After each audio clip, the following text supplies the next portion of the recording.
মুজিবনগর দিবস, অর্থাৎ অস্থায়ী সরকারের যে বিপ্লবী সরকার হয়েছিল তার শপথ গ্রহণের দিন। কিন্তু এই দিনে রাষ্ট্রীয়ভাবে কোনো অনুষ্ঠান নেই। এটা আমাদেরকে কষ্ট দিয়েছে, ব্যথা দিয়েছে।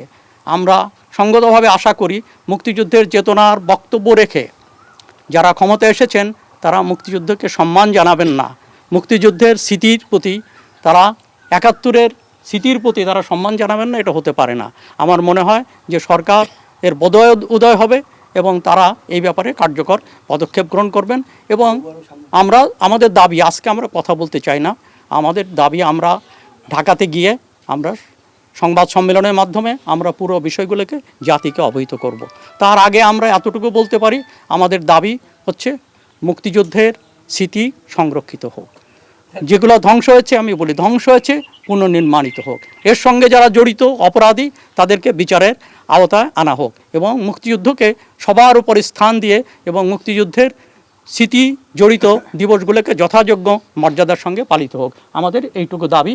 কিন্তু খুবই ক্ষোভের সাথে লক্ষ্য করলাম 5 তারিখের 24 সালের 5ই আগস্টের পরে এই অঞ্চলে যেটা আমরা দেখলাম পরিদর্শনে, যে 25শে মার্চ হানাদার বাহিনী যেভাবে ওই ঢাকা বিশ্ববিদ্যালয়ের বিভিন্ন হলে বিভিন্ন জায়গায় রাজারবাগ পুলিশ ফাঁড়িতে ধ্বংসযজ্ঞ করেছে, এখানে তার যে সামান্য প্রতিকৃতি যেটা ছিল সেটাও ধ্বংস করা হয়েছে।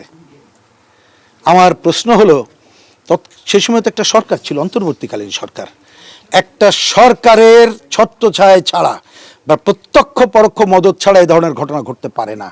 আমি এই কথা আরও জোরে বলছি এখানে দেখার পরে এই জন্যে, কারণ ওই সরকার 1.5 বছরের বেশি ক্ষমতায় ছিল, এটা পুনর্নির্মাণের উদ্যোগ নেয়নি। তাহলে এই কারণেই আজকে এটা দেখার পরে মনটা খুব ক্ষুব্ধ।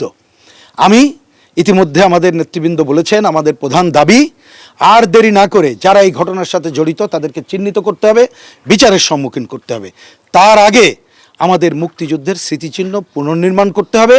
এইটা যেন কোনো দলীয় ব্যক্তির বা কোনো দলের ইতিহাস রচিত না হয়, এটা প্রকৃতপক্ষে জনযুদ্ধ ছিল, জনগণের যুদ্ধের প্রকৃত ইতিহাসের যাতে প্রতিফলন ঘটে সেই কাজ করতে হবে।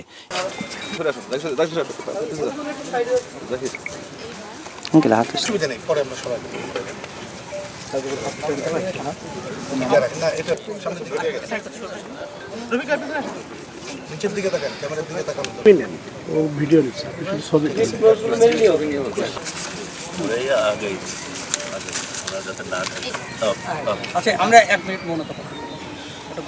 আচ্ছা আমরা মিনিট নীরবতা পালন করা হচ্ছে।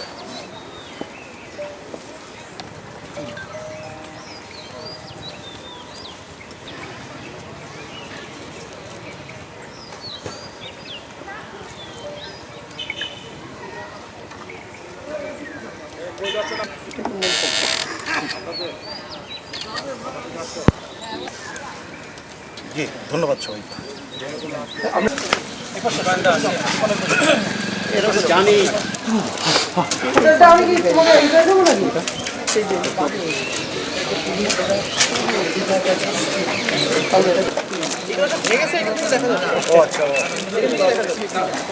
অবস্থা নাই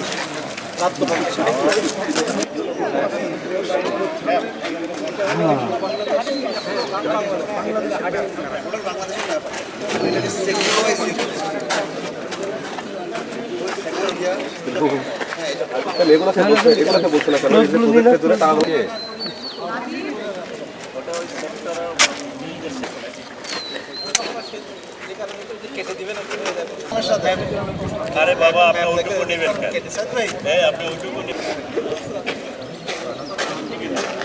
হাঁটা হাঁটা ওটার সহ নিয়ে নেবেন।